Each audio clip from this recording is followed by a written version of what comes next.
Inilah mahasiswa dan mahasiswi dari Universitas Maranatha Bandung. Kita kenalan dulu yuk sama mereka. Samuel Ardi Harismata. Pemuda tampan ini merupakan ketua tim debat dan juga salah satu pendiri organisasi debat di kampusnya tercinta yang sudah berdiri sekitar 5 tahunan. Tak hanya itu, Samuel juga menjadi duta promosi di Universitas Maranatha. Jadi yang pasti harus disiapin sound system sama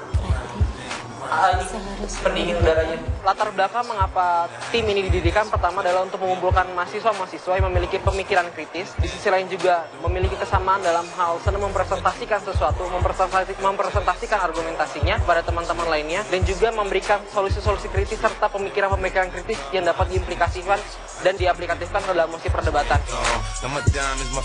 Selanjutnya, Nimade Ayugiana Sari Dewi.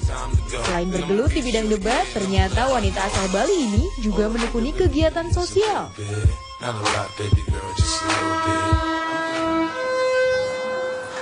Bermain biola juga menjadi aktivitas rutin untuk mengisi waktu luangnya.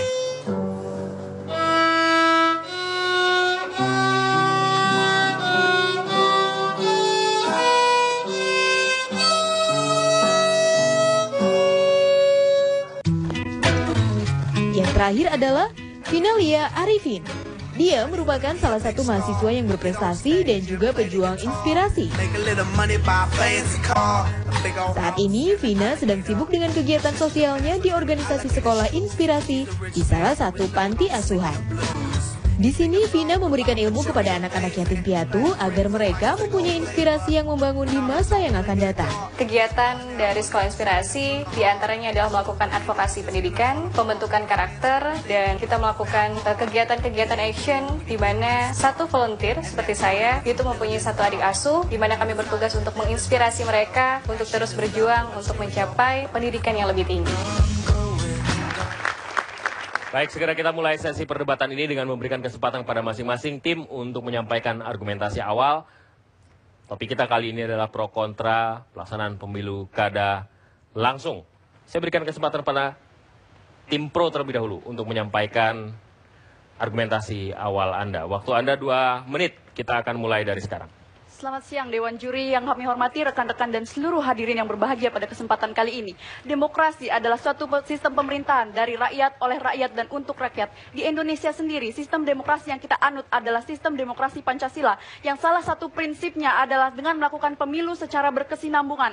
Dan hal ini di dalam Konstitusi Negara Republik Indonesia tahun 1945 telah diatur di dalam pasal 18 ayat 4, yang mengatakan bahwa pemilihan kepala daerah dilaksanakan secara demokratis.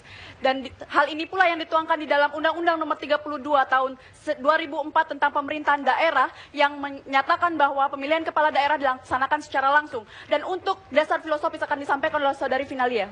Ya, terima kasih. Kita mengetahui bahwa desentralisasi dan juga pemilu secara demokrasi itu adalah hasil dari produk yaitu era reformasi. Di sini bangsa Indonesia, rakyat Indonesia mengorbankan, membayar mahal untuk mewujudkan desentralisasi atau kita kenal dengan otonomi daerah. Dan salah satu hal fundamental dari otonomi daerah melalui pemilihan kepala daerah secara langsung itu adalah poin yang penting yang dicapai dalam era reformasi.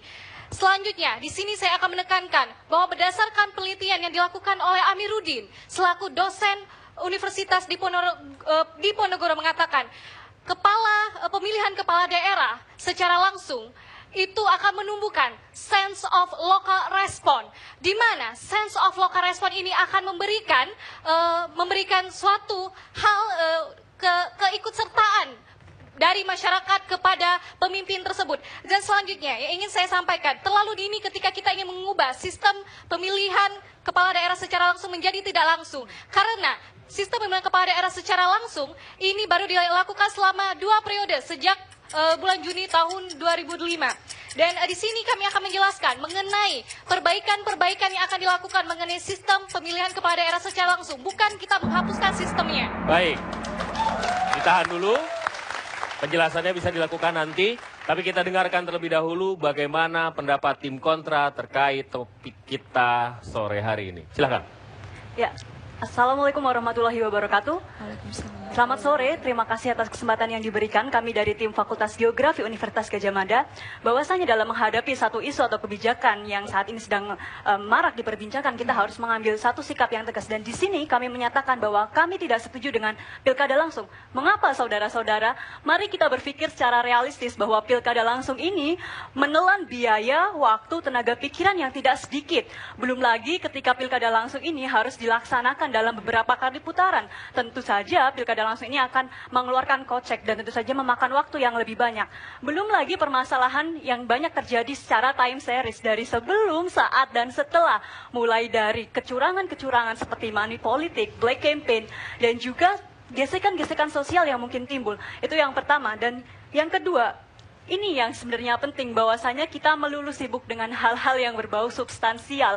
Kita mungkin terlalu sibuk mengcopy paste sistem-sistem yang belum tentu sesuai dengan negeri kita. Dan inilah yang perlu dipertanyakan, karena kita tahu bahwasanya Indonesia merupakan negara yang memiliki banyak sekali budaya, merupakan negara multikulturalisme di mana di dalamnya sebenarnya terdapat karakteristik-karakteristik yang membedakan antara satu wilayah dengan wilayah lain, di mana di dalamnya terdapat tatanan-tatanan yang sudah berlaku jauh-jauh sebelum adanya pilkada langsung ini. Dan inilah kearifan lokal inilah yang secara perlahan tergerus dengan adanya pilkada langsung ini.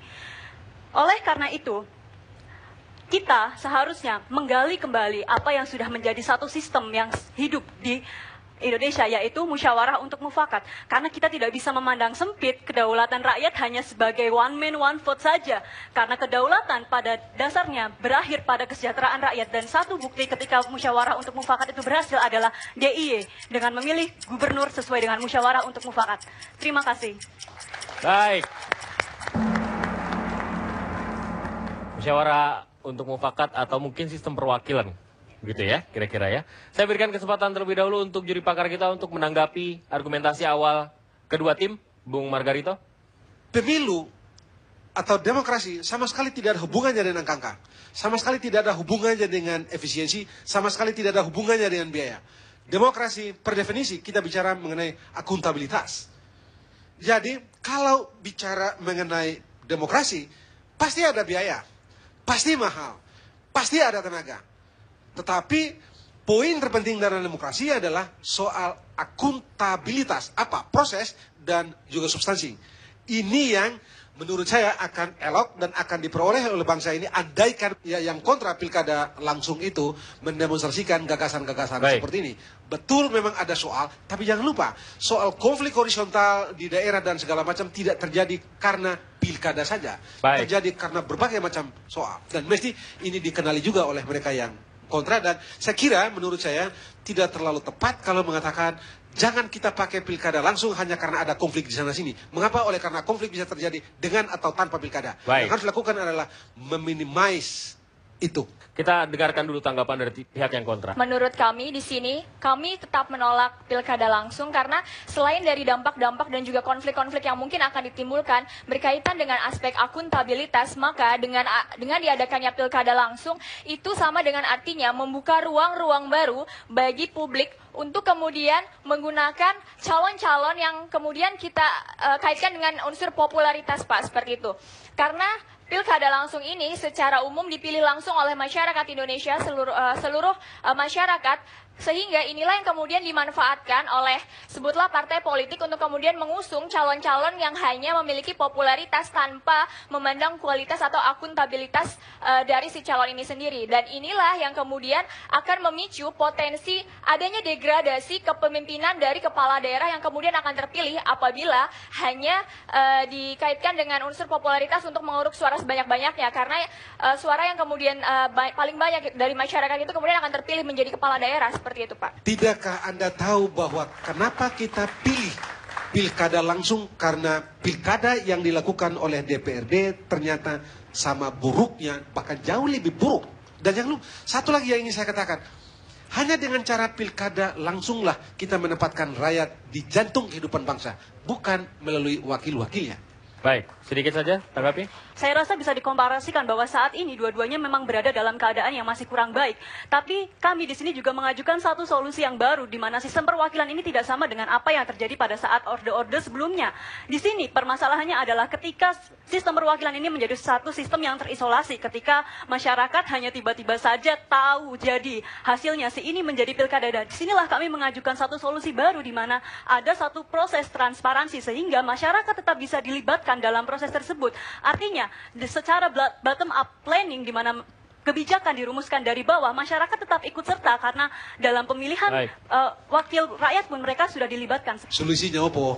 Musyawarah untuk mufakat, Bapak, seperti yang terjadi di DIY. Kita tahu bahwa DIY adalah daerah istimewa, dan jelas-jelas di sini bahwa ketika rakyat sepakat, dalam arti ketika berbicara mengenai demokrasi kita bisa melihat pertanyaannya kemudian DIY itu musyawarah atau mufakat atau mandatori?